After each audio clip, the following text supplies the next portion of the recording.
Okay, so a few days ago I was asked by a couple different people. I had some comments that, I don't know if you saw the video I posted like 2-3 weeks ago.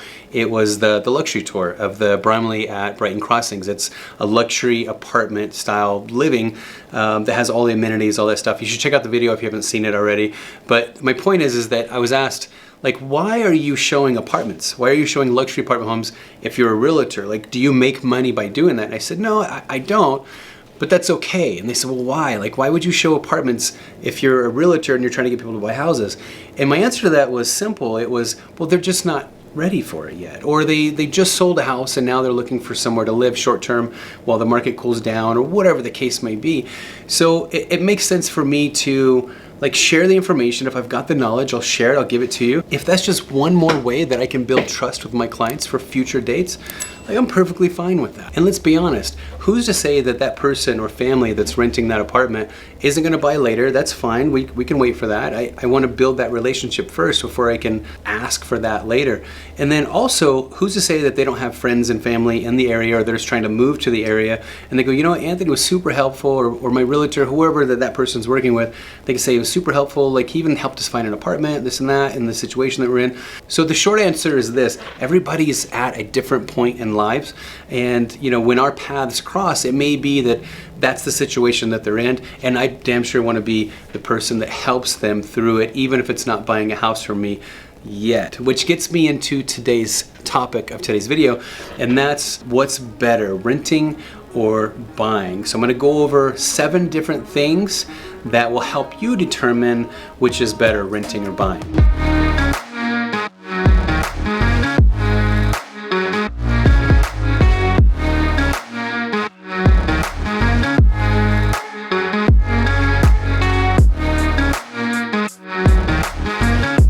Guys, welcome back to the channel. My name is Anthony Owens. If you are new here, this is a real estate channel. I try and bring you market updates, and my focus is more on inside of Colorado. So Denver Metro, Brighton, mostly Brighton and North is kind of what we focus on.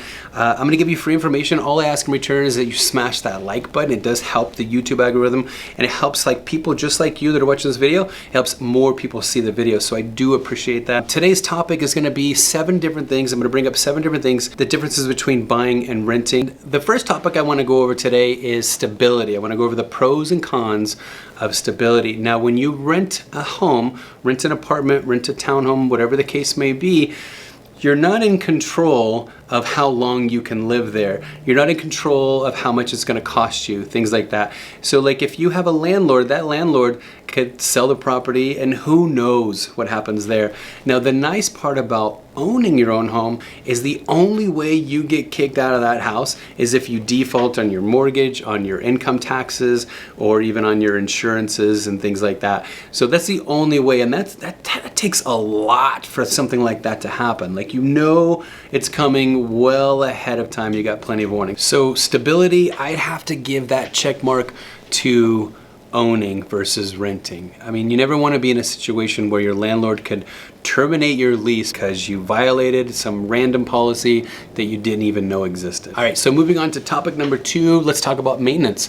So on the renting side, you know that like you really don't have a lot of responsibility when it comes to maintenance costs, like the furnace, the water, your air conditioner, stuff like that, like sprinkler line breaks, things like that. When you're renting a house, like, you're not responsible for paying those things. However, you are at the discrepancy of the landlord. So if the landlord is dragging his feet or her feet to get the job done, like, you may be without an amenity, you know, for a couple of days, even a couple of weeks. So that does suck there. But financially, the cost of the repairs, those aren't you. Taking care of the grounds and things like that may be something that the landlord outsources for you, and that's a bonus for sure. Now, when you own your own place, you own your own house, like, all the groundskeeping, all the maintenance, all the sprinkler breaks, all the furnace, AC, the water heater, all that stuff, when it goes out, the dishwasher's leaking, the ice machine, everything, the fridge goes out, like, you're responsible to pay for all that stuff. So in my opinion, I would say I'd have to give that check mark to renting. I think it's possible to say that you'll save a lot more money renting than you will owning because you don't have those additional costs. Let's go into number 3, and that's personalizing or personalization. So when you're renting a place, you can't change the colors, you can't change the, like, unless you're gonna spend extra, double, triple to get the walls to go back to the color. There's nothing worse than renting a house and you decide you're gonna paint it like a navy blue or like a dark black. It takes like 3-4 layers of paint to get it back, which costs you triple. But anyways, it's not like you can upgrade, like rip out all the floors, put new flooring in, unless you negotiate that with your landlord. But you know, as far as personalizing a place that you live in, especially an apartment, you can't touch anything. You can't change anything. You can't change the light fixtures. You can't change the ceiling fans out without getting approval. Like, there's so many things that you have to do. So, but on the other hand, when you own a place, personalizing, you could do whatever you want to with it. Like, if you're in an HOA, you've got some limitations, but if you're on your own, whatever, like inside the house, you can kind of do whatever you want. If you want to rip up the floors and put new floors, new tile, you know, rip out all the old carpet and put new tile in or hardwood, like you can do that. You want to upgrade the appliances, you want to upgrade the fixtures, things like that. It's at your expense, or whatever fits within your budget, you're more than capable of doing. I mean, if you want to sit back, relax, and watch, you know, binge watch 14,000 hours of HGTV and you get all these ideas, we all do it, including myself. We've all been there where we get these crazy ideas and we start these projects. Some of them I don't finish, but either way, like, that's a nice thing to have. So I think that, like, if you're a minimalist, it's not going to really matter that much to you, renting versus buying. But I feel like if you're somebody that's craft initiated and have that insight, I think that personalizing your house, I'd have to say that this section would have to go towards buying. I think buying would get that check mark. Next one is going to be initial startup costs. So there are costs associated with renting versus buying. Let's talk about the renting side first. So if you're talking about renting, typically in most places, I would say average is you're going to have at least 1 month's rent as your security deposit. Now, potentially, if everything goes super smooth and super clean, you can get that security deposit later after your lease is finalized. Also, like if you've got pets, there may be like, you know, additional pet fees that you have to pay, things like that. But it's not that much. I mean, most of us are pretty used to it. If we're going to go rent a place, we already know like we got to pay first month rent or whatever that deposit is. Now, on the buying side, this is where it gets crazy. Down payments usually range from 3.5% for FHA loans to 5% for conventional, plus closing costs typically total about 3% of the purchase price. So when you're talking about a $350,000 house all the way up to $650,000, like those percentages add up really fast. So as an average, if you've got, let's say like $600,000 or $700,000 home, you got $25,000 in closing costs, plus all these other items like title and tax and insurance. All these things add up to a much larger expense. So for this topic, I'm gonna have to give a check mark to renting. For startup costs, it's definitely a lot cheaper to rent than it is to buy a home. Next, let's talk about estimating future costs. Now, we'll talk about buying first on this one. So when you own your own home, when you get a mortgage and you purchase a home, you know that you're locked in at a fixed rate. Like the only time that rate really changes is if you decide to refinance and grab a HELOC or whatever the case may be where you need to refinance that loan. That's the only time that interest rate changes. So you have a really good idea of what your payment's gonna be solid for the next 15 to 30 years, whatever type of mortgage you got. The only thing that adjusts up and down every year is going to be like your taxes, for example.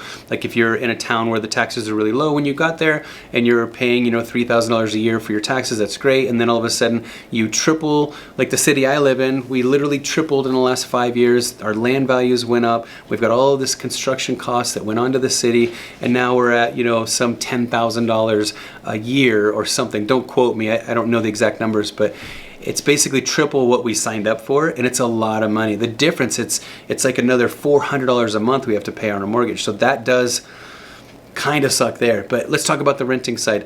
Now, you don't have a whole lot of control outside of the lease that you signed. If you signed a 6-month lease, just know that at the end of 6 months, there's other fees that they could add on to there, plus the increase in your rent. So if they're readjusting for market rates, sometimes that could be an extra $200 to $300 a month, especially even if you're renting on a business side where you started at $1,000 a month, and then a year later, all of a sudden the businesses around them boomed and the real estate went up, and all of a sudden they want $1,250, $1,300 a month for rent, and that's a tough pill to swallow. So I would say when it comes to estimating future costs, you have a much better idea of where you're gonna be if you're buying. So the check mark's gonna go to the buying side. As far as the renting side, there's just so many variables in there. You rescued a kitty and the landlord finds out and now they want a $500 cat deposit, plus $30 extra a month for rent. Like, that's a bummer because I really like cats and I don't want you to discourage you from rescuing cats. So for the last topic I want to discuss today, we're going to talk about long-term investments. Now, obviously, when you're renting, you don't take any risk in a possible downturned market.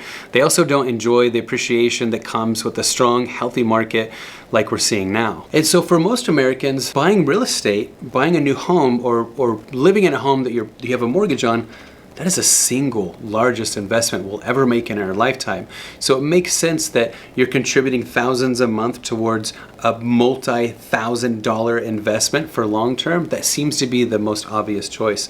Now again, like renting an apartment, it's pretty set in stone, and you know you're locked into that for at least 6 months, 12 months, 18 months, whatever the term is. And you don't have to worry about like if the market's going down, interest rates are going up, market's going down. You don't have to worry about potentially taking a loss on the single largest investment of your entire life. So I think that investing in real estate is definitely going to be the play moving forward. It does seem like prices are crazy high right now. As long as the interest rates are low, those prices are going to stay there. Now, here's the truth. If you plan on staying in this location, wherever you are, you could be watching this video in Wilmington, North Carolina. If you're planning on staying there for at least 2 years, maybe 3 years, and you're trying to decide if you're going to rent or you're going to buy, I say you should go ahead and buy, because chances are, with the way the prices are now and the way the interest rates, as long as they stay low, you're going to get your money back in investment. So I'm working with a client right now. She is planning on staying here for 2 to 3 years. She wants to rent a house, and she has roommates that are going to help pay for the rent. Now, she's got a very, very, very good credit score. She also has 2 or 3 years at the same job, making 50 grand a year plus. So she's more than able to qualify for a $300,000 or $400,000 house on her own. So the conversation was, well, if you find a house and you don't really like the house, but it fits for everybody, you fast forward 3 years from now and your rent was $2,000 a month, $2,400 a month, because that's what it goes for here in my town, $2,400 to $2,800 a month.